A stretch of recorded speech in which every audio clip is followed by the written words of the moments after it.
প্রিয় দর্শক সবাই আসসালামু আলাইকুম। কি অবস্থা আপনারা? আশা করি সবাই ভালো আছেন।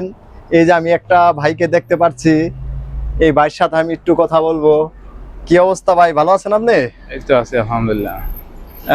আপনি কি কাজ করেন ভাই? এই তো দোকানদারি বাস। আমাদের এই ভাই এই ছাব্বাকের দোকানটা করে।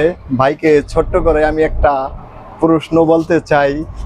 ইল শুকাইলো, বিল শুকাইলো, গাছের আগায় পানি রইলো। বিল শুকাইলো কি হইব? ডাব হইব। আমাদের ভাইয়ের প্রশ্নের উত্তরটা সঠিক হয়েছে। ভাই উত্তরটা সঠিক পুরস্কার দেওয়ার কি দিবে? পারছে। আমি ভাইকে ছোট্ট করে একটা পুরস্কার করব, একটা ব্লুটুথ। সবাই দেখেন আমাদের এই পুরস্কারটা, আমি ভাইকে এই পুরস্কারটা গিফট করলাম। পুরস্কারটা পাইকে ভাই আপনি খুশি আছেন? ওয়াজিদ খুশি আমাদের এই ভাই অজিত একটা খুশি আছে পুরস্কারটা পাওয়ার জন্য। সবাইকে অনেক অনেক ধন্যবাদ। ভাইকে আমার গিফটটা অনেক খুশি, ভালো। সবাই আমাদের ভিডিওটা দেখবেন, সবাই সাপোর্ট করবেন, ভালো থাকবেন। সবাইকে অনেক অনেক ধন্যবাদ।